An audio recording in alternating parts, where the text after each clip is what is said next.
Entonces esto de que decía que los pastorcillos se fueron a coger el día para hacer sus cosas, a mí me invitaron a compartir, ¿no? Y entonces pues yo pues le dije al Señor, bueno, primero, antes de nada, os quiero dar las gracias a los chicos porque el otro día tuvimos una reunión de mujeres, la pastora dio una palabra preciosa desde mi punto de vista, de la cual, hablando ella y otras cosas, pues a mí me salió lo que os traigo hoy. A mí siempre me pasa igual, la pastora predica algo, habla de algo, y a mí enseguida ya empieza a... Y entonces pues me salió esta palabra, ¿no? Me había invitado a compartir, y entonces yo le pedí a Dios que me diera una palabra para vosotros, y Dios me dijo, mira, les vas a dar una palabra desde mi corazón. Y yo, y yo estaba el otro día, porque desde que volví del tema de las mujeres, que fue el jueves, comimos tanto y tan tarde, que fue un día muy bendecido. Gracias a los chicos por los cachorritos, la mamá ya está bien, Canela, se ha puesto estupenda, ya está con todos sus hijitos reunidos, que son 13, no son pocos, pero se habían repartido todos por ahí, gracias a todos los hermanos que se implicaron, porque es un trabajo, es un trabajo. Los que estuvimos en el pie del cañón lo sabemos. Es un trabajo, pero ayer se volvieron a juntar, los juntamos así poquito a poco, con la mamá, y se puso todo bien. Ya estaban ahí toda la familia feliz, todo, Alfa y el otro, todos están allí. Ya andan, se pusieron gordos como, madre mía, y ya andan y ya empiezan a salir y a entrar fuera del habitáculo donde están, en fin. Ahora que Dios nos ayude, porque allí, cuando crezcan los 13 cachorros más los otros 2 padres, no sé dónde se van a meter, es un recinto muy pequeño para tanto perro, pero bueno, ya será lo que Dios diga, ¿no? En este tiempo que estamos, además que estamos aprendiendo a, como dice la pastora, a recuperar Edén, ¿no? Pues mira, qué oportunidad hemos tenido de implicarnos en algo tan directo como es el estar criando cachorros tan pequeños. Me dijo la veterinaria que fue milagroso que ninguno se muriera con el tiempo que tenían los cachorros y con lo que le pasó a la madre. Eran muy pequeños, pero fíjate, está ahí Dios detrás respaldando la vida, Y fueron unos cachorros que nacieron el 26 de marzo, que era el cumpleaños de Gel, y que coincidía con el calendario judío, que era el 14 de Nisan, el día que crucificaron a Cristo.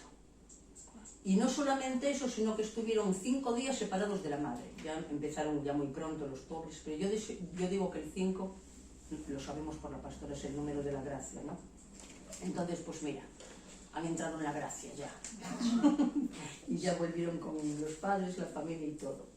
Bueno, pues entonces a mí Dios me dio una palabra, porque yo, los que no lo sabéis, yo soy la... No veo nada. Un momentito. Ayúdame, perdona. A ver. A mí Dios me dio esta palabra porque, para los que no lo sepáis, yo soy la mayor de 6 hermanos. Vale, yo me convertí después que Victoria y un poco antes que Gel. Con lo cual, yo en mi familia soy la primogénita en la carne, porque soy la primera que nací. Pero aunque Victoria durante un tiempo estuvo ejerciendo de hermana mayor, espiritualmente hablando, porque ella se convierte, pues yo no sé si son 13 o 14 años antes que yo, Dios le da una promesa de que va a ser la madre de sus hermanos, la madre espiritual, ¿no? Y a continuación, bueno, después de esos 12, 13, 14 años me convertí yo. Entonces ella se convierte en madre espiritual y yo vuelvo a ser la primogénita. Ya veis que tuve la doble porción, ahora lo vamos a ver todo eso.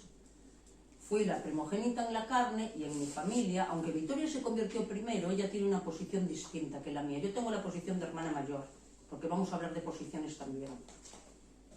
Pero ella tiene la posición más de atalaya o de profeta. No digo que no sea mi madre espiritual, que lo es, y la de Gel también, y la vuestra también, pero estoy hablando ahora concretamente de mí, de mi persona, ¿vale? Entonces yo me convertí en primogénita en la carne y también en primogénita espiritual, porque fui la primera hija de Víctor.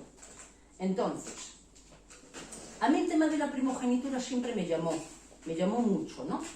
Entonces vamos a hacer un repaso de por qué era tan importante la primogenitura para Dios, porque fue importante. Vais a ver que desde el principio, desde Génesis hasta Apocalipsis, se ha hablado de la primogenitura. Ay, Dios mío, a ver cómo coloco tanta cosa. A ver. Desde el principio, desde antes de la formación del mundo, desde antes de la creación, Dios ya venía hablando de la primogenitura. ¿Y por qué es tan importante? Bueno, pues ahora lo vamos a ver. Desde el principio de todo yo decía, ¿por qué Dios le da tanta importancia a la primogenitura cuando en realidad, lo voy a decir con reverencia pero con verdad, yo me voy al Antiguo Testamento y empiezo a mirar a los primogénitos y son un desastre. Caín y Abel.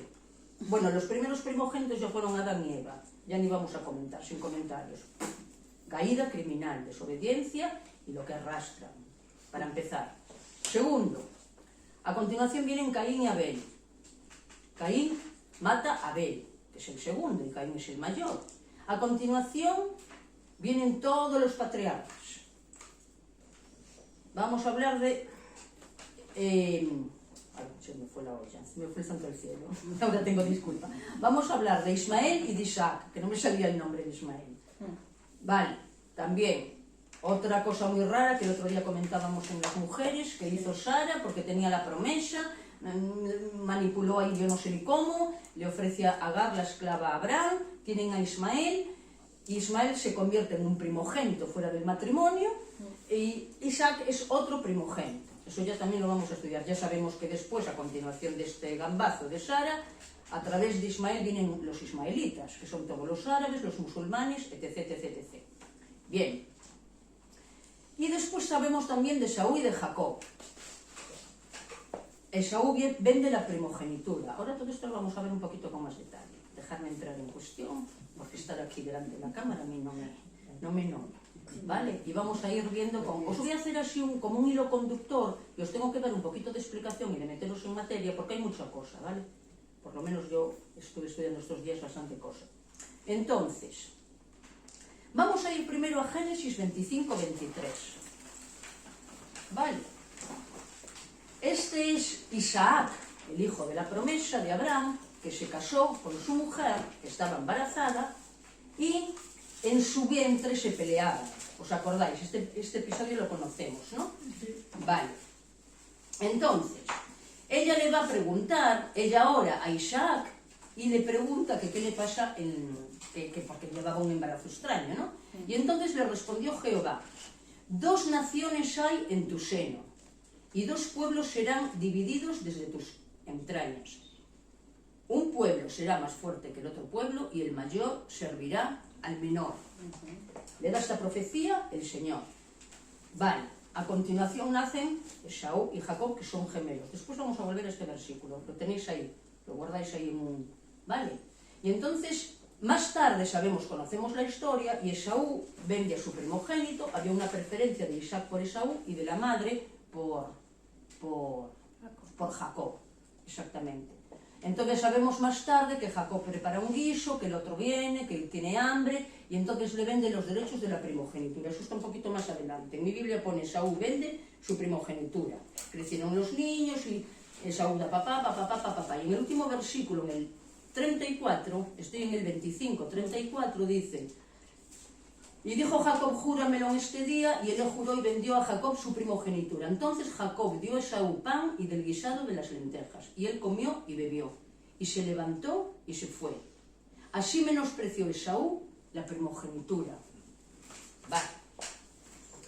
Y entonces vamos a ver qué es lo que vendió Esaú, porque sabemos que después Esaú se convirtió en edomita. Los edomitas de esa rama son los que matan a Jesús, cuando más tarde, años después, lo crucifican. Viene de esa rama de los edomitas, ¿vale? Y entonces vamos a ver qué es lo que vende Esaú. En la primogenitura, Dios le empieza a dar tanta importancia a la primogenitura porque en el Antiguo Testamento se considera que el primogénito es el vigor del matrimonio. También se da importancia a la palabra vigor, es el primer hijo. A través del primer hijo, lo voy a decir con respeto a mis hermanas, pero esto solamente se le atribuye al primogénito. Mis padres fueron padres a través de que yo nací. Cuando ya nació la segunda, ya no los hizo padres, ya eran. Entonces el primogénito viene abriendo un camino que los demás lo pueden seguir o no, pero ya no es lo mismo. Mis padres no se convirtieron en padres cuando nacieron ni Paula, ni Victoria, ni Ger, se convirtieron en padres cuando nací yo. Y de ahí hay una primogenitura. Entonces se otorga a la primogenitura una importancia y tiene unos derechos. En el Antiguo Testamento el primogénito tenía el derecho, cuando moría el padre, tenía la autoridad en la familia, es decir, tenía el sacerdocio, se convertía en el jefe del clan, estaba obligado a mantener a la madre, a la viuda, a su madre hasta que se muriera y a proveer también a sus hermanas, pero era la autoridad en la familia, y quien dice autoridad dice sacerdocio, el que establece el sacerdocio en la familia, el primogénito. Otro derecho que tenía era la doble porción. Dios concede la doble porción a los primogénitos. Por eso yo hablaba de que a mí me dio la doble porción. Fui primogénita en la carne y fui primogénita en el espíritu. Hay otra doble porción para el primogénito. Y después está que el primogénito tiene el derecho de heredar el nombre del padre. Pues, y esto no suele pasar ya con los nobles, los condes, los reyes y todo eso, el primogénito es el que hereda el título. ¿Sí o no? Todo eso está basado en principios que estableció Dios en el Antiguo Testamento. Bueno, pues Esaú estaba vendiendo todo esto, no le debió de parecer suficientemente importante que vendió todo esto. Entonces, pasan años, y ya nos vamos a meter ahora en Jacob. Cuando Jacob ya está ejerciendo de primogénito, y entonces funda las 12, bueno, tiene los 12 hijos, y de ahí salen las 12 tribus, ¿no? Vale, con las tribus hubo otro problema. Los fundadores de las tribus fueron Manasés y Efraín, que eran los hijos de José. Bueno, todos recordamos la historia de que los hermanos se celaban porque José era el primogénito de la segunda esposa favorita de Jacob. Era la segunda esposa y la favorita de Jacob. Por ello trabajó 7 años y después otros 7, recordamos la historia. Pues José es el primogénito de esa esposa. Entonces los hermanos se celaban y todos los rollos, lo mandan, lo venden y va para Egipto. Nos acordamos. Bueno, pasan los años, se casa, tiene 2 hijos, se llaman Manasés y Efraín. Entonces las tribus pierden la primogenitura. Lo voy a resumir un poco porque es mucha información. Entonces se pierde la primogenitura, el primero era Rubén y pierde la primogenitura porque se acostó con la concubina del padre. A continuación vienen Simón y Leví, que también les tocaría ser primogénitos, pero también la pierden porque habían matado, el otro día comentábamos en casa, a la hermana que la violaron y entonces cogieron y mataron todo el pueblo y como tenían las manos manchadas de sangre tampoco podían ser los primogénitos. Y el otro día me preguntaba Katy que por qué Jesús venía de Judá, de la tribu de Judá. A continuación la cuarta tribu es Judá. Se reparte la primogenitura entre la tribu de Judá y entre la tribu de José, que tenía 2 hijos, y la Manasés y Efraín. Se divide ahí la primogenitura, ¿vale? Y Efraín era el segundo, Manasés era el primero, pero en la bendición de Jacob cruza los brazos. ¿Os acordáis de eso? Los cruza y entonces nombra al segundo primogénito, aunque José lo avisa, y lo llama, lo bendice, diciéndole que va a ser la plenitud de los gentiles. A ver si explico todo esto bien, porque parece de momento un meollo importante, ¿no? Un rollo. ¿Vamos bien? Sí. Bien. Vale. Entonces, en los 3 derechos que acabo de nombrar de la primogenitura, a Judá, a la tribu de Judá, que era el cuarto, a la siguiente tribu que le tocaba la primogenitura, se le concede el derecho real. Se convierte en príncipe, Judá, de todas las tribus, en príncipe real. Y de ahí sale el primer rey de Jerusalén, que Saúl no era, porque ese fue elegido por el pueblo, pero sí David, que viene de la tribu de Judá. Y ese es el canal por el que va a nacer Jesús, por eso es elegida esa tribu. Y Jesús es llamado el León de Judá. No sé si te queda contestada la pregunta. Porque él hereda el título de príncipe real. Y después Efraín hereda la doble porción, que era sobre José, que eran 2 tribus, ya sabéis que se dividen en Efraín y en Manasés, y hereda el nombre del padre, porque Efraín hereda el nombre de Jacob. Dios lo había llamado Israel, y después Efraín más tarde es llamado también Israel. Hereda de alguna forma. Entonces nos vamos haciendo así una línea desde Génesis, vamos a ir hasta Apocalipsis. Así un paseo por la Biblia todo, ¿vale? Con la primogenitura. Entonces os voy poniendo así, os lo voy resumiendo así corriendo. Si voy muy acelerada, porque me puse como una moto, tomé un café hoy, ¿a qué se me ocurre? Madre mía, estoy así. Bueno, también estar aquí impone, ¿eh? No es fácil. Además yo hace muchísimo tiempo que no comparto. que no comparto aquí en la iglesia, antes compartíamos más, antes de la pandemia hacíamos otras cosas, nos reuníamos los jueves, antes nos íbamos tocando los hermanos en compartir y todo eso, pero yo ahora comparto en casa con las niñas, pero es completamente distinto, es distinto, pero cuando estás aquí ya contando, dices, es distinto, pero bueno, no pasa nada, no pasa nada, ya sé que me vais a perdonar todo. Vale, entonces, bueno, estábamos en que Efraín había heredado el nombre de Israel. Vale, entonces, ay Señor, le pido a Dios que me deje explicar esto bien.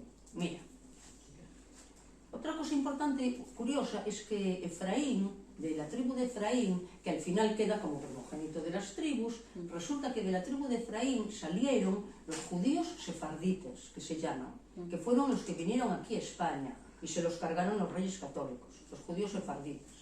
Hubo algunos que los adoptaron y se los llevaron a la corte, a los niños pequeños que habían nacido, a los judíos adultos los echaron fuera. También muchas veces decimos que España a veces paga un precio por haber hecho eso. Y los reyes adoptaron algunos, y dice la historia que los que llevan el apellido rey se criaron en la corte de los reyes, y después los que llevan los apellidos, por ejemplo, de la naturaleza, Fuente, Puente, Álamo, son apellidos judíos y vienen de la tribu de Efraín, aunque haya mucha mezcla en España, porque ya me diré esto desde el siglo no sé cuánto, estoy hablando de la época de los reyes católicos, cuando se descubrió América, del 1492, pues imaginaros. Pero como nota curiosa de Efraín, que es el primogénito de las tribus, vienen los judíos sefarditas, que estuvieron aquí en España, aunque los echaron fuera. Es una nota curiosa, ¿verdad? Bueno, pues ya sabemos que después pasaron muchos años, José se va para allí, lo llaman y tales y pascuales, provee a la familia, y entonces pasan 400 años, ¿vale? Los judíos se quedaron con sus tribus, con Jacob y con todos, se quedaron allí viviendo en Egipto, porque había habido una escasez y entonces José los mandó llamar y se los llevó todos para allí, pero se empiezan a multiplicar y pasan 400 años. Entonces crecen a tan gran escala que el faraón empieza a matarlos, y es cuando empieza a matarlos, no da la orden de que se empiecen a matar a los varones judíos, porque teme que sobrepasen en número el pueblo egipcio y que se vayan a levantar contra él y se apoderen de Egipto. Entonces da la orden, que es cuando la madre a Moisés lo mete en un canasto, ¿vale? Para salvarlo, y lo adopta el faraón, ¿vale? Entonces, años más tarde, Moisés es llamado para liberar a su pueblo, ¿verdad? Entonces,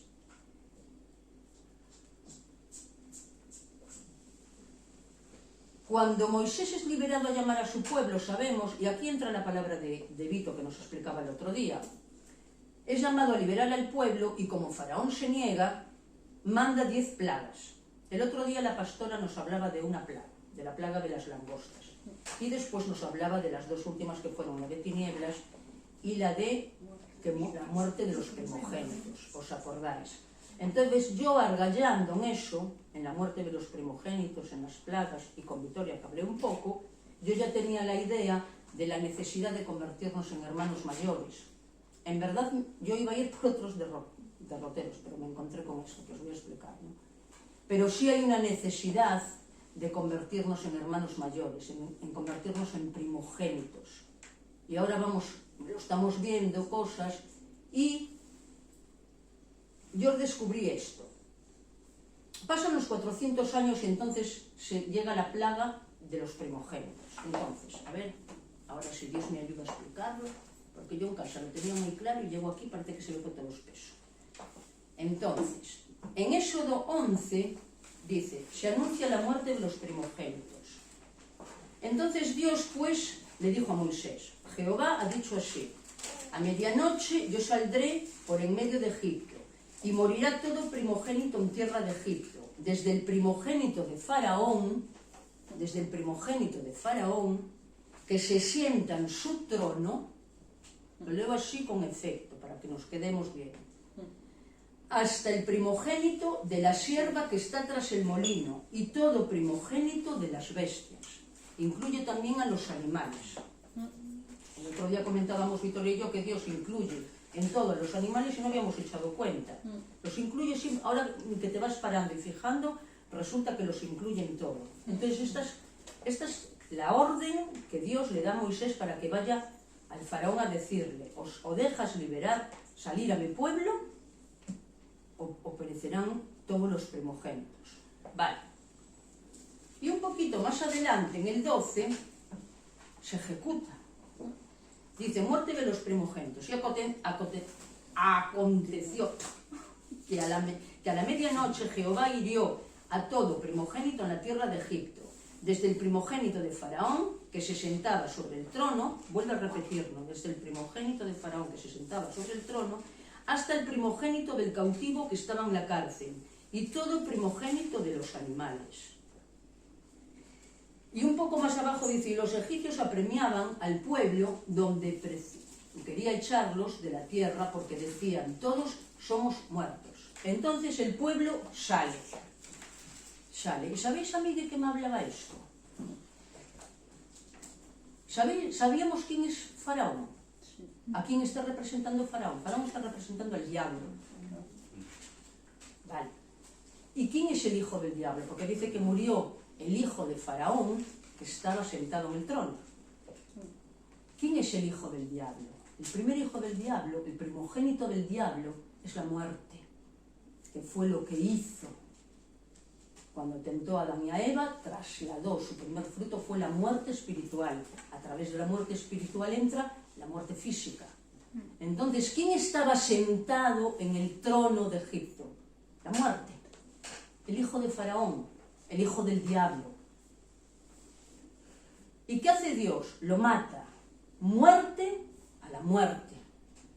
Y el pueblo sale liberado. Y no recuerda esto a cuando Jesús, como libertador, baja al Hades, le da muerte a la muerte, al hijo del diablo, que estaban todos los primeros del Antiguo Testamento, estaban allí en el Hades esperando por Jesucristo, que es la resurrección, y se presenta allí y se lleva a los suyos y los liberta. Yo vi una tipología clarísima. Egipto es tierra de tinieblas, es como el Hades, tierra de esclavitud, y tierra es el Hades. El faraón es el diablo, y el hijo del faraón es la muerte, la que estaba en el trono reinando. Y viene Moisés, una tipología de Cristo, un libertador, y los quita de allá. Esto me lo daba el otro día, y yo decía: mira, al final, lo mires por donde lo mires, todo es una tipología de Cristo.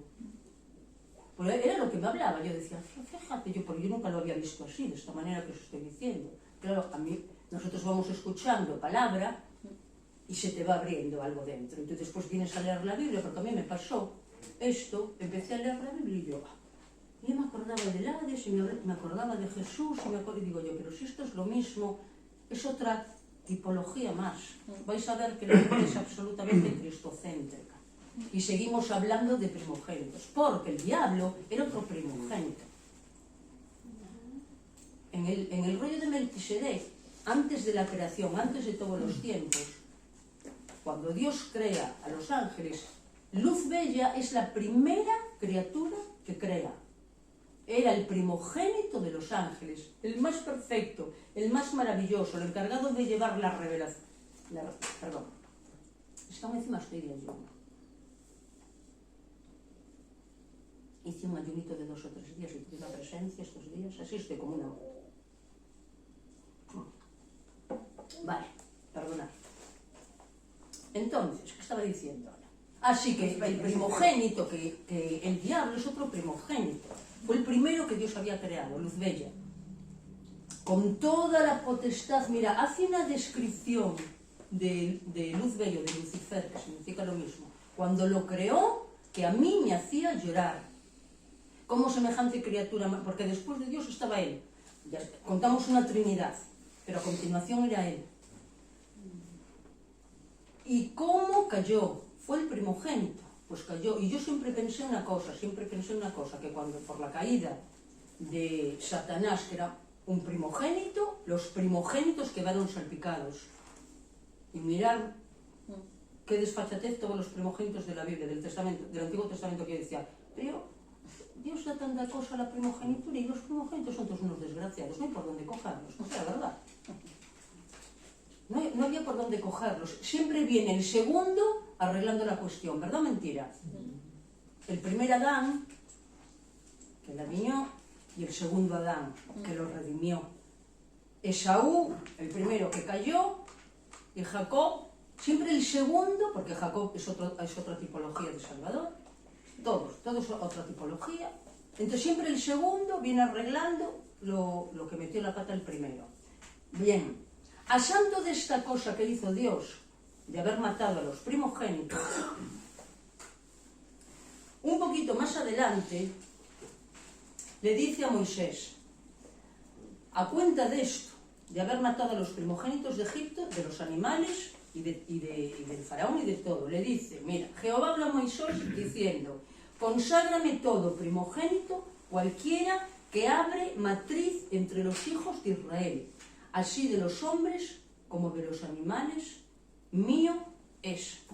Yo me acuerdo que este versículo lo leí hace muchos años, que me acababa de convertir, y yo leía la Biblia de una forma muy carnal, y entonces dije, vale, mi primogénita es Antía, y yo le dije, vale, pues yo te entrego a mi primogénita, la ato a la cruz, también es verdad, eso se puede hacer, no está mal, pero en este caso, este versículo ahora en mí no se refiere a nada de esto, ¿vale? Aunque está muy bien entregar los hijos, pero no era esto lo que Dios me estaba demandando de entregar a Antía como primogénita. Está bien, puedo entregar a Antía, puedo entregar a Alba, puedo entregar a toda, que tenemos que entregar todo, pero no se trataba de eso. Pero mi mente dijo, pues yo lo hago. Entonces, ahora sí que vamos a volver otra vez. Hay una demanda de Dios de entregar el primogénito, ¿sí o no? Sí. Vale. Hemos visto por qué. Vamos avanzando, ¿no? Hemos visto por qué. Voy a volver al versículo de Génesis 25, 23. Y le respondió Jehová, 2 naciones hay en tu seno, y 2 pueblos serán divididos desde tus entrañas. Un pueblo será más fuerte que el otro pueblo, y el mayor servirá al menor. Bien. Ahora yo os digo una cosa. Todos nosotros, en nuestra matriz espiritual, porque esto no es una cuestión femenina, siempre estamos oyendo que nosotros como esposa de Cristo, hombres y mujeres, como esposa de Cristo, estamos embarazados y embarazadas de Cristo, pero tenemos que dar a luz, ¿sí o no? Se tiene que apartar nuestro yo para que Cristo se levante, y de alguna forma eso es dar a luz, dar la luz de Cristo. Pues en este versículo yo entendí la entrega del primogénito. Todos vosotros estáis embarazados y embarazadas de 2 gemelos, vuestro yo y el otro. Entonces esa es la petición de Dios. El primogénito es nuestro yo. En Primera de Corintios, déjame buscarlo, ¿por dónde voy?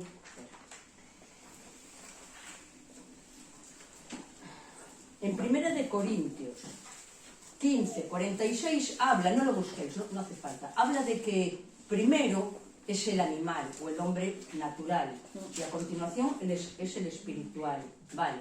Ese primogénito es el que tenemos que matar, nuestro hombre natural o nuestro hombre espiritual, para que tome posesión y lugar y posición el segundo, que es el espiritual.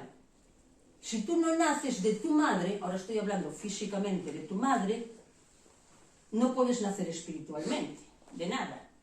Primero tendrá que dar a luz vuestra madre, de cada uno de nosotros, para que en un futuro nuestro espíritu se levante.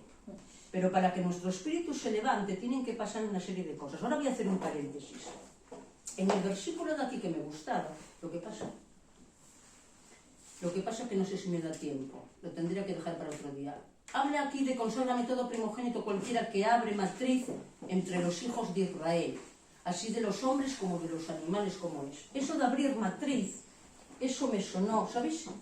A mí por lo menos, estamos hablando de una matriz espiritual. ¿Sabéis quién abre las matrices? El profeta.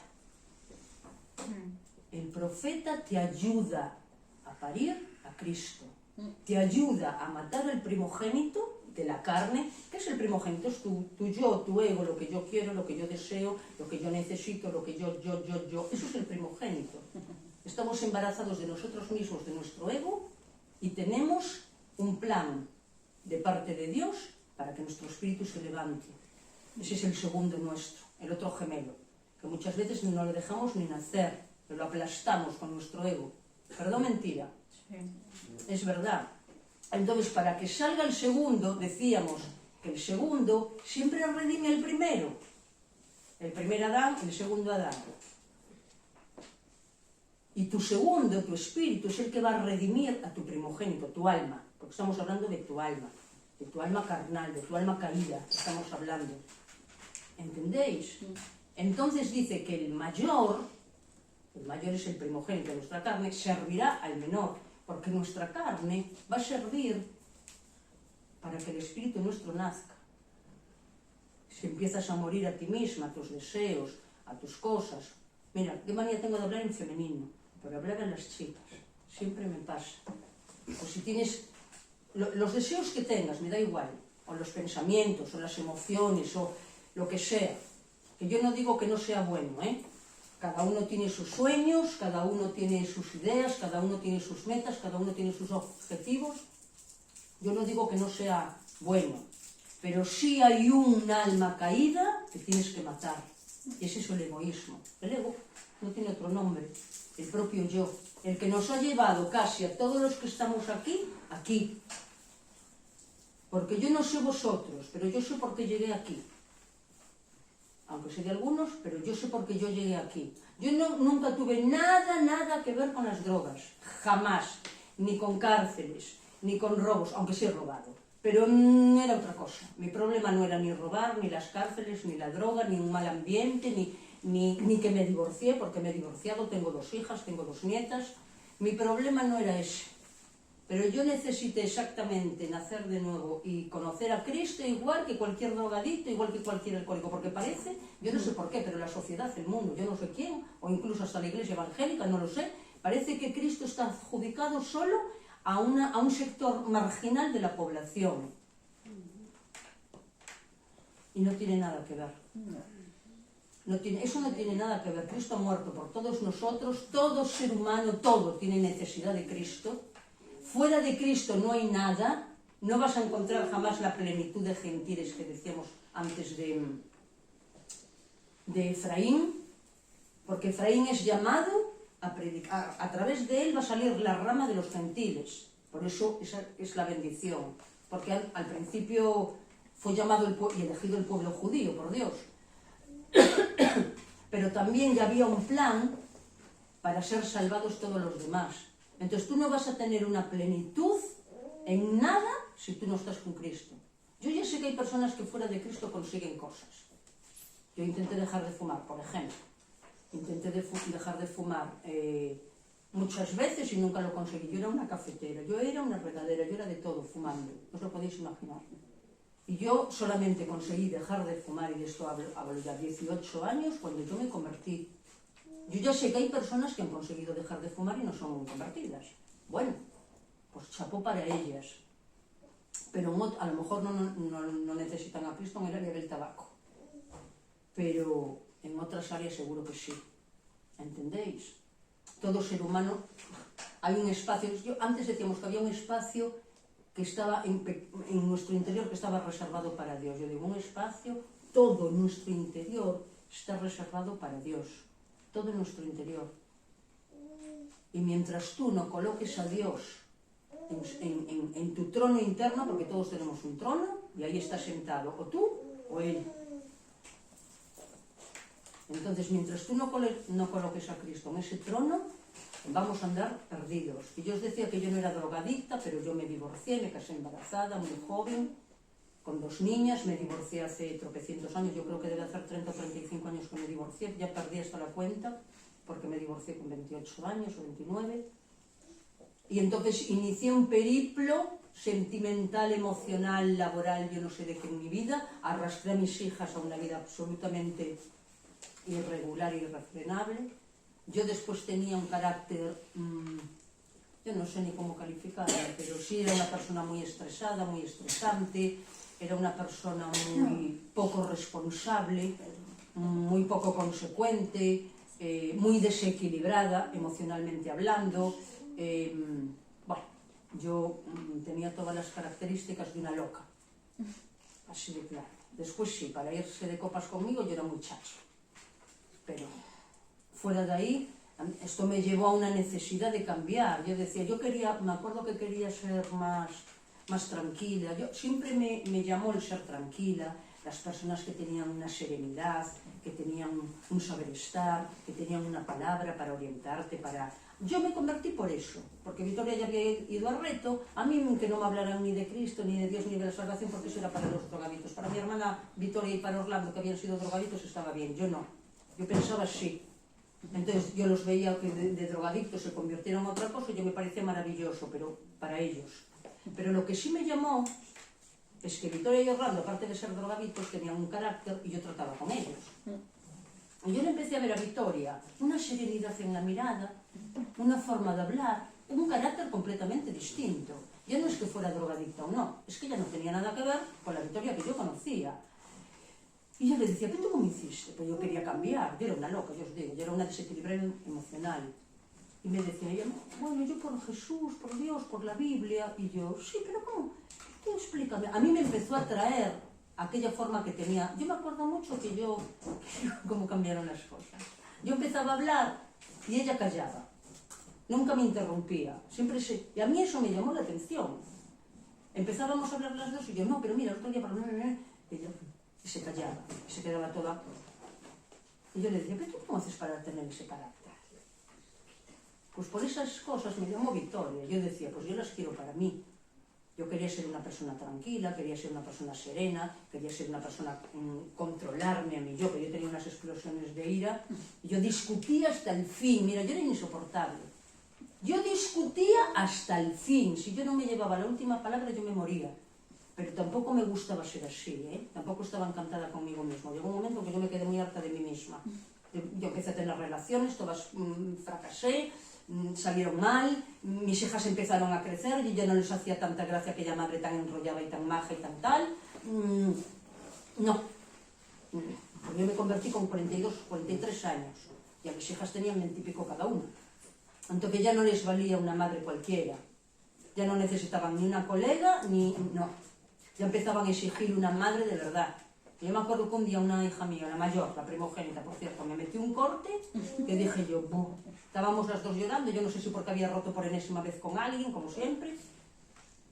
Y yo llorando, y yo es que mira, tía, no sé, que además aún encima las hacía partícipes de mi vida, como si fueran amigas, o sea, horroroso. Y ella se giró y me dijo, mira mamá, me tienes tan harta.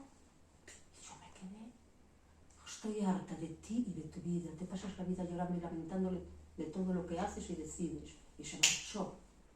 Yo me quedé estaba en un despacho. Mira, yo me quedé y vaya si fue un reactivo para decir, las pierdes, maja. O te pones las pilas o las pierdes. Y yo sí me volví a Dios, por pura necesidad. Porque ya dije yo, ¡buah! Yo así no puedo seguir. Mis hijas necesitan una madre calmada, centrada, tranquila, equilibrada, moral, honrada, sincera. Yo no era nada de eso, pero yo tenía un deseo de serlo.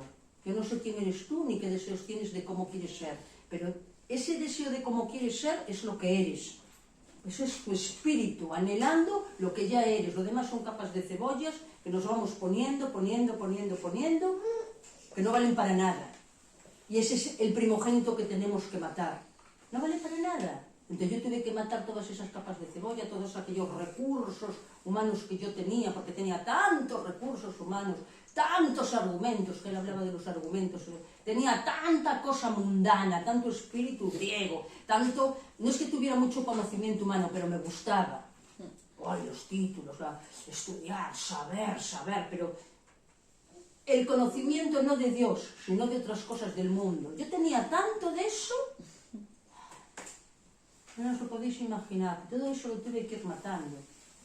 Todo eso era mi primogénito carnal. Y hasta que llegué a Cristo, bueno, aún tardé unos años, pero eso es otro tema. hasta que llegué a Cristo y pasaron unos años y empecé a nacer de nuevo, empecé a matar a mi primogénito, a mi carne, a nacer de nuevo, a la resurrección de mi espíritu, a que se levantara de verdad Cristo en mí. Claro, los que no me habéis conocido antes, pues, pero mis hermanas bien lo saben quién era yo y quién no era. Y yo no era drogadicta, y yo no estuve nunca en la cárcel. Bueno, por favor, y ejercer la prostitución, nunca. Buah. Yo era imbécil, porque aún encima era una altiva que me creía mejor que ellas.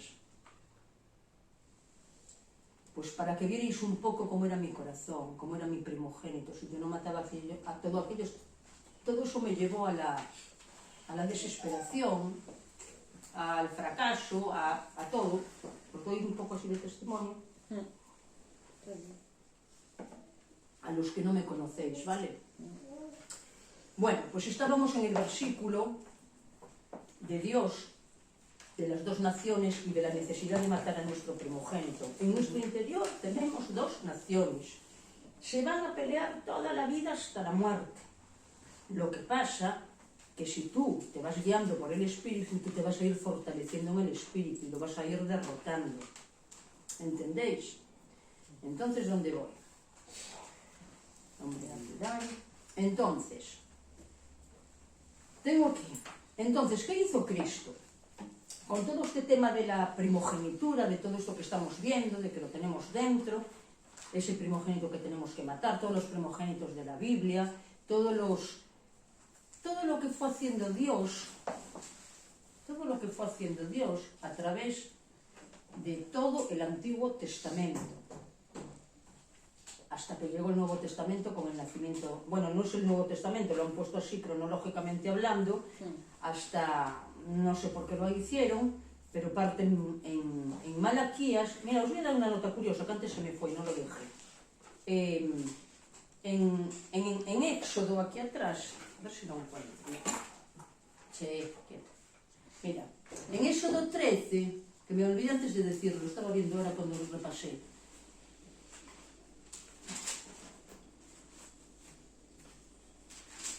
Bueno, hombre. Sí, mira, en Éxodo 12, 40 dice: el tiempo que los hijos de Israel habitaron en Egipto fue de 430 años.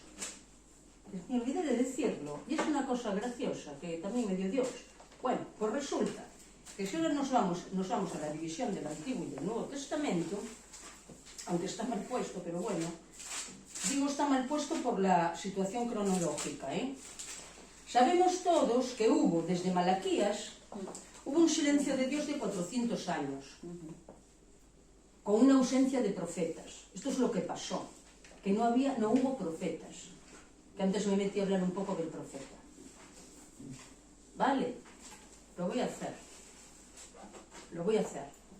Por culpa de la ausencia de profetas, desde Malaquías hasta Mateo 28, me parece, o 18-28, que es cuando Jesucristo resucita, hasta ahí hubo 400 años. Y hasta la resurrección de Cristo pasaron 33 años más. ¿Sí? Yo sé que hubo un cambio del calendario juliano con el gregoriano, que hoy en día nos movemos con él, y hay una diferencia de 3 o 4 años. Yo no lo sé calcular, no me metí ahí, pero resulta que entre Malaquías y Mateo hay 400 años más 33 de Cristo, 433. Que cuando Jesucristo resucita venía del Hades, de liberar a los suyos, lo recordamos, ¿no? Y hablábamos de que los egipcios estuvieron 430 años cuando Moisés los libera y es la plaga de los primogénitos. También otra coincidencia. Y no creemos en coincidencias. Yo no lo calculé muy bien, solo como os lo estoy diciendo, pero bueno, es interesante. Pero sí, este periodo estuve estudiando un poquito ayer por la tarde, y fue llamado el periodo intertestamentario, a ver si me salía la palabra, intertestamentario, porque no hubo ningún profeta.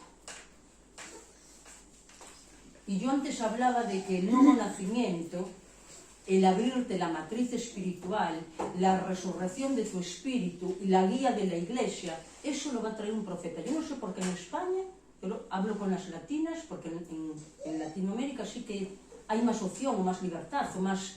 No sé, hay una apertura, pero allí se levantan profetas de una forma distinta que aquí en España. Pero aquí en España, yo conozco profetas, pero no están levantados. Yo se lo digo a mi hermana Victoria, la única profeta que yo conozco levantada es ella. Levantada haciendo lo que Dios dice. Pero claro, la gente muchas veces no se levanta por temor, por miedo. La gente con ese llamado. El llamado del profeta, yo ya sé que todos estamos estudiando, somos llamados a ser profetas, tenemos el espíritu de la profecía, que es Cristo mismo. Todo esto ya lo hemos oído. Pero hay un llamado específico, no tiene nada que ver con el resto de los llamados para ser profetas. A mí Dios, cuando me dijo que os trajera una palabra desde su corazón, me empezó a hablar de su corazón, y si hay algo en esta tierra parecido al corazón de Dios, es un profeta. Y a veces, y lo voy a decir, no lo aguantamos. Pero si tú quieres conocer el corazón de Dios, fíjate en un profeta que esté levantado. Mira todo lo que te va a decir. Te va a remover de tal manera de arriba abajo que tú vas a querer salir corriendo para el otro lado. Pero es Dios hablándote. Tienen un cometido tan específico, son denominados voceros de Dios. Dios habla al pueblo a través de los profetas. Así está la Iglesia de España, y lo digo así. Yo ya sé que estoy siendo grabada y me da igual. Pero me da igual, lo voy a decir. Así está España y la Iglesia de España. Porque no hay profetas levantados que digan la verdad. No hay voceros de Dios diciendo. No hay personas que te abran la matriz espiritual para que tú des a luz a Cristo. Para que comience una resurrección en ti. Para que tú te introduzcas en el reino que es Cristo. Para que tú goces de todos los dones de la primogenitura. Mira, yo me desespero. Me desespero con la falta y la ausencia de nuevos nacimientos en la Iglesia. Y estoy hablando de la Iglesia universal. Que dijo Cristo, dijo que el que no naciese de nuevo, primero no verá el reino. Pero es que a continuación no podrá entrar en él. Y si tú no entras en el reino, no vas a entrar en nada. Yo no estoy hablando de la salvación. Yo ya tenía una conversación con ella. Hablábamos de muchas cosas. Ella viene de una iglesia como venía yo, que no nos enseñaron a nacer de nuevo, no sabíamos. Yo te digo que esto es un don de los profetas. Y si aquí nacemos de nuevo es porque hay una profeta levantada. Así de claro. Y mira, te voy a dar un consejo. Yo no sé lo que soy ni lo que dejo de ser, ni sé el efecto que hago. Pero yo todo lo que he llegado de Dios, a todo lo que he conseguido, todo lo que he podido cambiar en mi vida, yo he recuperado una posición de hermana mayor en mi familia, porque como comprenderéis, la había perdido estrepitosamente. ¿Qué les iba a decir yo a mis hermanas? De nada, como hermana mayor, como primogénita. Nada, si mi vida era un desastre, si mis hijas ni me respetaban, no me había cuajado ninguna relación ni ninguna pareja. Y mi padre me decía, María, vas dejando trocitos de corazón por donde tú pasas. Era verdad. Si yo no llego a nacer de nuevo, yo todavía seguiría en esa condición. A lo mejor sería salva, yo no te digo que no. Ay, qué bien. Que no me voy al infierno, y soy salva. Pero yo, durante años, estuve convertida sin ser nacida de nuevo. Y os digo una cosa, me era una losa aquello, porque yo no cambiaba. Yo me había convertido porque yo quería adquirir todas aquellas cosas que yo veía en Vitoria y en Orlando, unos dones, una serenidad, una cosa. Ellos cambiaron y yo no cambiaba nada. Creía en Dios, sí, me congregaba en la iglesia. Ay, dejé de fumar, menuda meta, macho, dejar de fumar. Y si hasta los paganos lo consiguen, dejar de fumar, ¿qué tontería es esto? Eso no tiene importancia, dejar de fumar o no. Yo quería porque era una meta, porque yo decía, si yo consigo dejar de fumar, estaba tan enganchada que yo decía, si consigo dejar de fumar, yo conseguiré cualquier cosa en mi vida. Pero yo misma me estaba profetizando, era verdad. De hecho, conseguí cosas. Porque dejé de fumar, no, porque lo conseguí en Cristo. Entonces yo empecé a cambiar cosas en mí. ¿Entendéis? Ahora, ¿por qué? Porque yo tuve una profeta a mi lado desde el día número 1, aunque ya no lo sabía ni estaba todavía anda dudando. A veces me dice, ¿pero tú te crees de verdad que yo hija Víctor, por Dios? Y yo tuve que aprender a estar con el profeta. Porque el profeta, aunque puede ser madre y ejercer de madre, Perdonad la expresión, no es una mamá que te va a dar la teta y te va a hacer... No, aunque te va a consolar, te va a abrazar, te va a dar una palabra. Pero eso no es el profeta. Al profeta tienes que dejarlo fluir, porque viene del corazón de Dios. Viene, te dice lo que tiene que decir y se marcha. Os voy a decir una cosa, no lo agobies con tus problemas vete a Dios.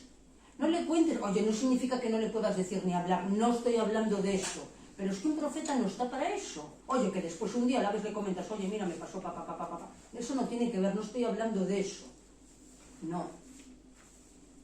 Los profetas tienen una posición muy clara. Y la palabra dice, mi pueblo, sin profetas, sin profecía, está perdido. Y aquí en la Biblia lo vemos, 400 años sin profetas, silencio de Dios. Y no se respeta ni se reverencia al profeta, ni se tiene en cuenta quién es. Mira, pobre del que se alce con un profeta. El otro día me pasó una cosa, no sé ni si contarlo. Pero bueno, claro, mi madre es ajena a todo eso. No cabe la menor duda que nos quiere, es nuestra madre, y a Victoria la ve ni como profeta ni como pastora, la ve como su hija. Vale. Pero el otro día estaban con una discusión en casa, una discusión bien, y entonces mi madre le empezó a llevar la contra a Victoria de una manera tal. Y Victoria, porque estaban hablando de la medicina, de las vacunas, de la... Y Victoria, pues no, mamá, porque alguien tendrá que decir la verdad, porque entraron ahí un poco en una polémica que mi madre de repente se agita, porque está el espíritu del profeta. No es que mi hermana estuviera cortando a mi madre, es que el espíritu del profeta, o sea, pasa y actúa. Y de repente Victoria me dice, ¿pero qué pasó? Y yo le digo, tu espíritu, si no hace falta ni que hable, es lo que emana. Eso es una característica, una facultad que le dio Dios. A ella y a cualquier profeta. Tú la puedes tener si quieres ser profeta, pero corta a ser profeta. Porque también son los llamados chivos expiatorios. De eso ya hablé en otra ocasión. Los profetas se comen, como oíamos el otro día las mujeres en la palabra, los problemas del pueblo. Se los comen para expiarlos. Yo ya sé que Jesús expió todo. Hizo una obra completa y ahora vamos a ello. Hizo una obra absolutamente completa, redentora, de resurrección. Él es todo, la resurrección, la vida, el amor, la misericordia, el primero, el segundo, todo, y el último. Todo, lo es todo. Pero Dios dejó profetas en la tierra para algo. Y yo te digo, pon tu corazón al lado del profeta, mudo, y escoita, que se dice en gallego, y escucha la palabra que te dé el profeta, escucha al hablar. Estoy hablando en femenino porque estoy hablando de Victoria. Esta iglesia tiene una guía y tiene una verdad. Todos hemos disfrutado de la palabra que Dios le da a Victoria, ¿sí o no? Pues el otro día yo a mi madre, a mí como Dios me dio una revelación acerca del profeta, de lo que era levantarse contra el profeta, de cómo Dios amaba a sus profetas, de cómo los enviaba, de lo que quería hacer a través de ellos, y lo vemos a lo largo de todo el Antiguo Testamento, pobre del que se levantara contra el profeta. Yo acordándome de todo esto, y mi madre empezó a ponerse como una, mira, Víctor, no sé qué, yo dije, mamá, le dije yo de repente, ya mi hermana me miró así como dice, tú que estás mal de la cabeza. Y yo, mamá, no te pongas así, no, pero es que, mamá, pero es que mira, Mariana, tu hermano me está diciendo, y yo le dije, pero no te pongas, ¿y por qué no me puedo poner así? Y yo le dije, porque es una profeta. Yo, mi corazón estaba intentando proteger a mi madre, yo bien sabía lo que hacía, porque mi madre lo sepa o no, podría pagar un precio. Y yo esto lo he visto a lo largo de con mi hermana. Pues mirad, voy a cumplir 60 años y ella tiene 57, cumple ahora en mayo. O sea, hace 57 años que la conozco. Y la conocí antes, durante y después, y sigo en ello. Y lo he visto, He visto qué palabras le han dado, he visto qué cosas le han dicho, he pasado con ella todas las enfermedades que ella os cuenta, los ingresos, el coma y todo. Yo estaba allí con ella.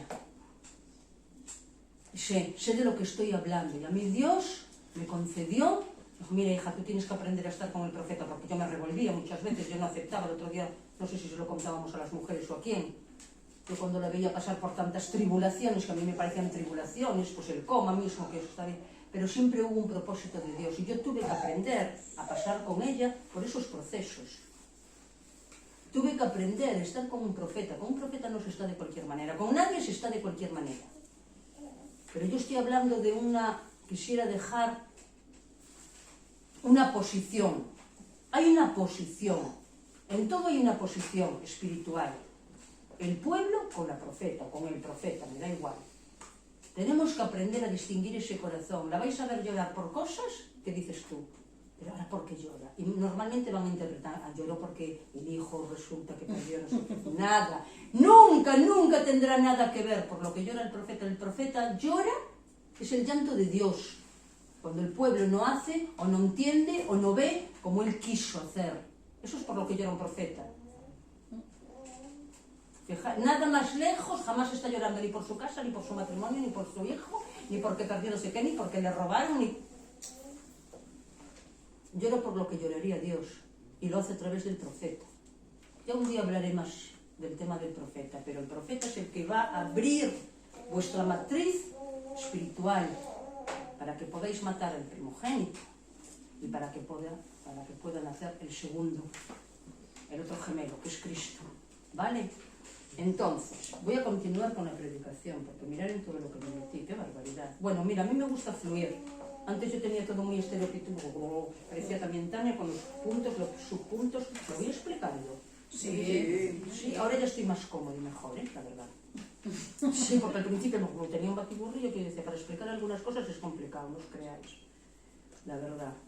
Entonces, estábamos hablando de Cristo, estábamos pasando al Nuevo Testamento, os hablo del periodo coincidente de 430 con los 430 que estuvieron en Egipto, por eso me traía lo del Hades, lo de Cristo y lo de todo. Vale, entonces, Cristo pasa de ser el unigénito a ser el primogénito. ¿Qué es el unigénito? Me encantó esto, mira. Mira. En griego, unigénito es monogenes, que significa único, singular, especial, solo uno de una especie, raza o clase. Vale.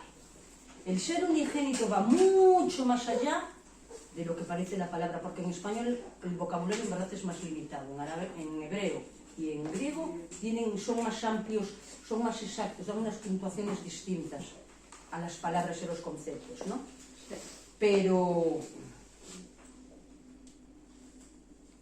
solo en la Biblia, escrito con la palabra en griego, solo se le nombró unigénito a Isaac, que era el hijo de la promesa, a David y a Jesús en el Nuevo Testamento 5 veces.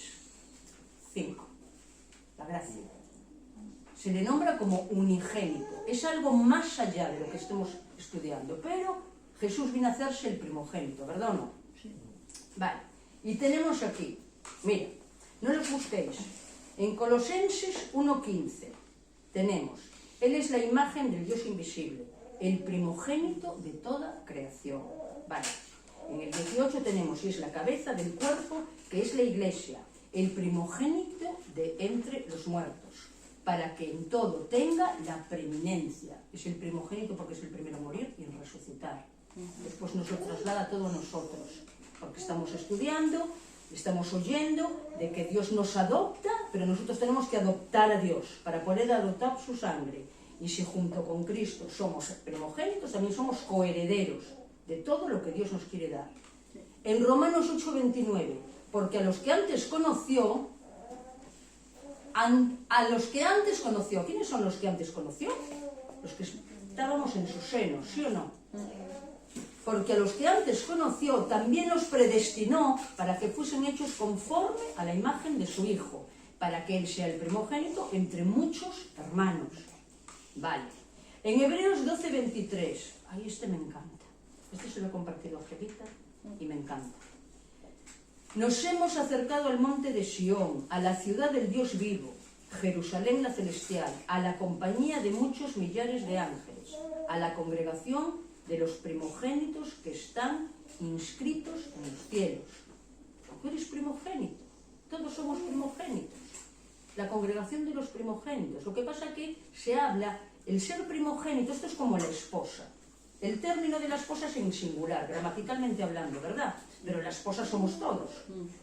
La esposa de Cristo somos hombres, mujeres, todos los que hemos decidido creer en Él y adherirnos a Cristo y a su cruz. Eso somos la esposa. Entonces es un término en singular, pero define, incluye a todos, incluyen a todos, ¿vale? Pues el primogénito es lo mismo. Somos todos el primogénito de Dios, junto con Cristo, ¿vale?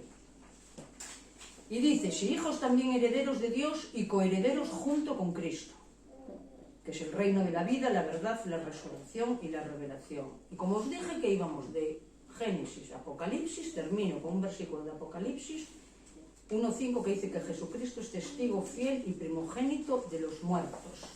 Déjame buscarlo para terminarlo porque no lo copié entero. Apocalipsis 1:5. ¿Lo tiene alguien? Sí, yo. Pues lo puedes leer, por favor.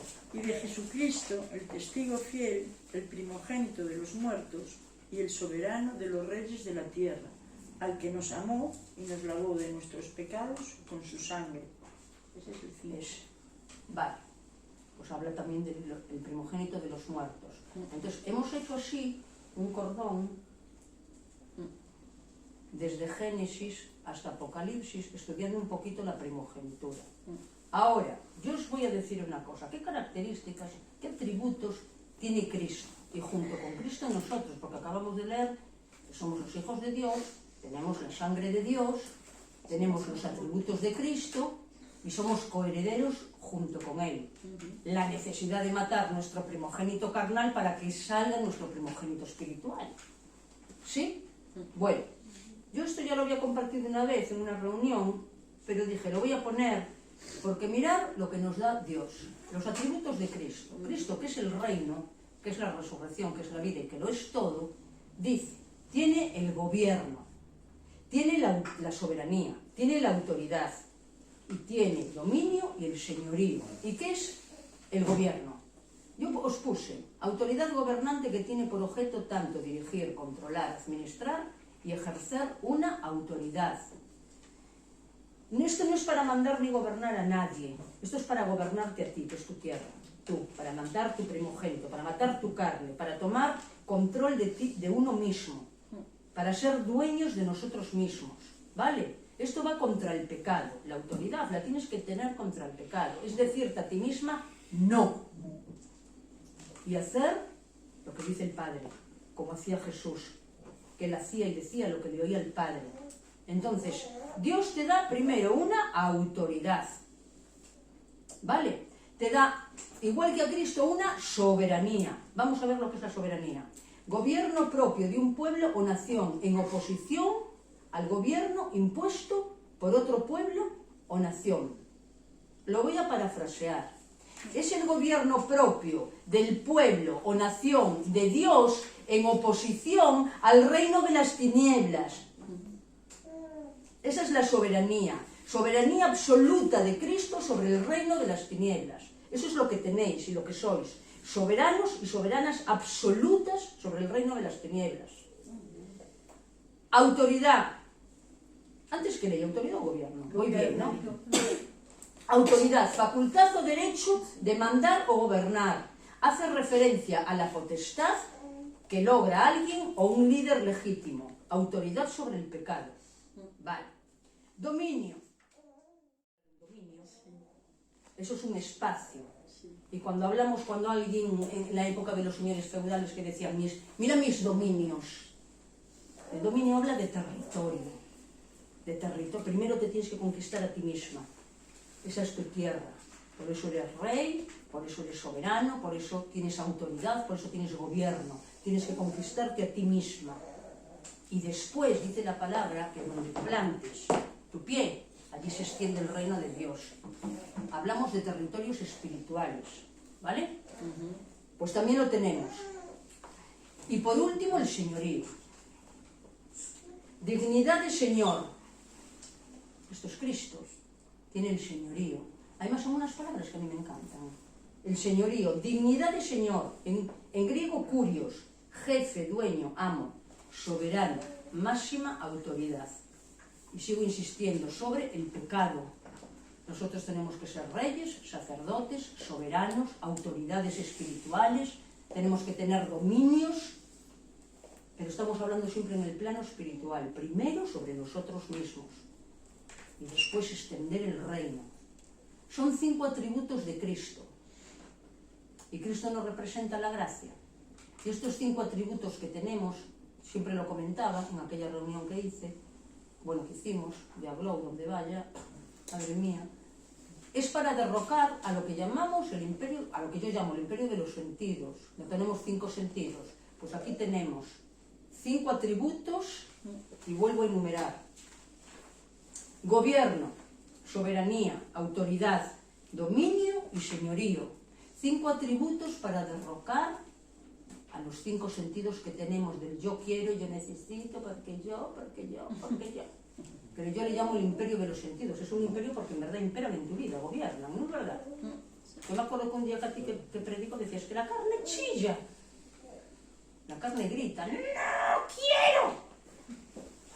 Pues tenemos que doblegarla, tenemos que aprender a doblegarla, pero mirar todos los atributos que tenemos, aparte del nombre del Padre que leíamos antes. Tenemos la doble porción por ser primogénitos. La doble porción, entonces yo tuve la triple, yo soy tanta primogénita, ya tengo un primogénito que tengo que matar, tengo otro en la carne que fui en mi casa, ahora soy primogénita espiritual. Tenemos más que la doble porción, ¿verdad? Sí. Y aún encima después tenemos la encomienda de ir a ayudar y extendernos a otros. Bueno, pues a todo esto que estamos hablando, y hay más, son las 2. Muy bien. Pues todo esto es a lo que renunció Esaú, a los derechos de la primogenitura. Mirar si estaba mal de la cabeza, porque yo lo quiero todo, no soy vosotros, yo lo quiero todo. Yo lo quiero todo. Entonces, y ya no solamente por eso, sino porque esto es un diseño que hizo Dios.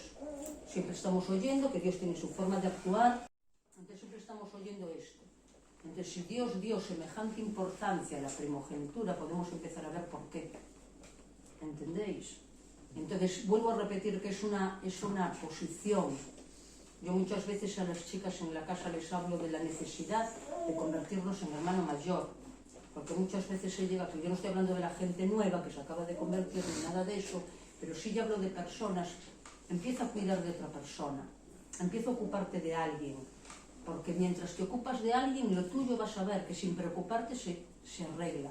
Os lo digo por propia experiencia. Cuando yo me metí en el... Yo no sé por qué, pero yo siempre se lo comento a las niñas. A mí Dios siempre me trató de primogénita, hasta desde que me convertí. Cuando me convertí no tuve mucho tiempo para hacer el tonto, ¿eh? No tuve casi ningún tiempo para hacer el tonto, porque llegué a una iglesia allí en Valencia y ya enseguida, a los 2 o 3 meses, ya me dijeron los pastores: mira, tú te puedes encargar de esto, y esto, y de esto, y de esto, y de... Ya no me dio tiempo. Yo sí, claro, cómo no. Entonces, pues yo ya siempre fui primogénita, y en la carne tampoco me dio mucho tiempo, porque con mi hermana Paula me llevo 14, 16 meses, o sea que me duró la tontería de ser la primera y la única, nada. No me dio tiempo, pero yo, os voy a decir una cosa, nunca quise ser la pequeña. Yo a veces veo a los hermanos pequeños y digo yo, no lo quiero, todo el mundo les manda, todo el mundo les dice, no tienen como autoridad ninguna, después sí, a lo mejor cuando son mayores, pero yo nunca quise ser la pequeña. Yo decía, qué espanto, porque a mí como mayor se me daba una autoridad, mis padres. Yo me ocupé mucho de mis hermanos cuando éramos pequeñitos. Mis padres salían, iban a cenar y tal, y yo me quedaba con los 6. Y me ocupaba de ellos, pero a mí no me molestaba ocuparme. Hombre, a veces yo te digo que a veces se ponían tontos. Me acuerdo que un día que tenía que estudiar y se pusieron tontos en mi casa, mi madre tenía un armario, como un armario empotrado, ¿te acuerdas? Que me cansaron tanto que metí a los 5 dentro del armario y los cerré. Y les apagué la luz porque era una despensa. Ay, me pusieron mala y yo tenía que estudiar. Estaban corriendo, peleándose, niños, pues los metí a los 5. Lo que pasa que en aquella época, claro, yo era la mayor y éramos todos así, en fila india, y podía con los 5. Ahora ni se me ocurre, me pegan una paliza y que me dejan brutal. Pero yo me ocupaba de mis hermanos los pequeños, no me molestaba, me gustaba. Entonces yo os animo a todo este tema de la primogenitura que estamos hablando, que es mucho más profundo que ocuparse de un hermanito, pero empieza por ahí, tienes que empezar por algo. Y os digo una cosa, mientras os ocupáis de otro, lo vuestro se arregla. Se arregla. No andas tan en el... ¿No sabes cuando te miras? Ya no me das cuenta. ¿No sabes cuando te miras el ombligo? Mira. Tú te miras el ombligo, que a mí no me da para mirarme el ombligo, pero tú te miras el ombligo y tú te das cuenta que ni los pies te ves. No ves nada. Nada. ¿Qué es mirarse el ombligo? Ocuparse absolutamente de lo tuyo. De lo tuyo, de la cuestión que tengas en tu casa, en tu trabajo, en la comunidad, da igual, eso es mirarse el ombligo. Entonces te puede parecer muy espiritual, hijas, que mis hijas, una vive en Barcelona y la otra vive en Valencia, hijas, yo tengo que pensar en ellas, no sé qué, que no. A mí Dios me dijo un día, tú ocúpate de mis hijos, que yo me ocupo de tus hijas, y hasta el día de hoy lo he visto, hasta el día de hoy. Ocuparos de otros, una posición, es un deseo, y es un mandato además. Y además tenemos la profeta, es que lo tenemos todo. La profeta y el pastorcillo, que no lo quiero dejar fuera de esto. Vale, pues esto era más o menos lo que yo tenía. Yo no sé si me queda algo. Quedará mucho, seguro. Bueno, tampoco. Pero como hemos visto toda una tipología, os dais cuenta de... La Biblia es absolutamente cristocéntrica, ¿eh? Es igual a donde te vayas, lo que mires y lo que leas, que si tú lo haces como lo tienes que hacer, siempre va a estar Cristo en el centro. Cristocéntrica. Es toda una tipología. Me parece un cacao maravillado. Me parece impresionante. Es que no tengo palabras para decirlo. Porque es que me parece impresionante que haga coincidir la salida de los en Egipto y tal, con lo que ocurrió en el Hades. A mí me trajo esto y dices tú, y te quedas y tú ves la soberanía de la que estábamos hablando, tú ves el señorío, la dignidad, de señor, de soberano, de plenitud, de todo, y dices, es que lo hizo, no sé, impresionante la obra de Dios a través de Cristo, impresionante Cristo, mi amado, mi esposo. No se puede, nos tenemos que rendir, no hay disculpa, ¿vale? Pues sí, amado Padre, aquí estamos, Señor. Primero te doy la gloria y la honra antes de nada, Padre, porque eres todopoderoso, Señor, porque eres digno, digno, digno, porque eres Señor, Rey soberano, porque has hecho una obra de tal manera, Señor, que una no puede menos que rendirse ante tus pies, Señor. Padre, te amamos. Y aquí estamos todos nosotros, tus primogénitos, Padre, deseosos por entrar en todo eso que nos tienes preparado, Señor, por entrar en tus misterios, Señor, por entrar en tu revelación, Padre, por apaciguar nuestras voces internas que nos chillan y nos gritan y nos protestan y nos quieren gobernar. Apacigua, Señor, los espíritus, que se levante Cristo en medio de cada uno de nosotros, Señor. Te amamos. Gracias, Padre, por la vida de cada uno de mis hermanos, Señor. Gracias, Padre, por darme el honor de la primogenitura, Señor. Gracias, Padre, por levantarme a esos lugares celestiales, Señor, junto a ti, Padre. Gracias por tu presencia, Señor, continuada en mi vida, Señor. Gracias por cada cosa que haces, Señor, en nuestras vidas, Padre. Gracias por esta pequeña congregación, Señor. Gracias por cada plan que has llevado y que llevarás a cabo, Señor. Gracias por la inteligencia espiritual, Señor, que nos viene del cielo, Señor. Gracias por enseñarnos a conocerte un poquito más, Señor, a través de tu palabra, Señor, o bien a través del profeta, Señor. Padre, queremos reconocer, Señor, que en este pueblo tú has levantado un profeta, Señor. Y nos queremos someter a tu voluntad, Señor. Ayúdanos, Dios. bendecir a los pastores, Señor, que pusiste en esta obra, Señor. Ayuda, Señor, a bendecir a cada hermano, a amarnos, Señor, a tener más paciencia unos con otros, más amor, Señor, sabiendo y teniendo la conciencia, Señor, que somos todos hijos tuyos, Señor, y que por cada uno de ellos, Señor, has muerto, Jesús. Te adoramos, Jesús. Dejamos el día en tus manos, Señor. Te damos toda la gloria y toda la honra, Señor.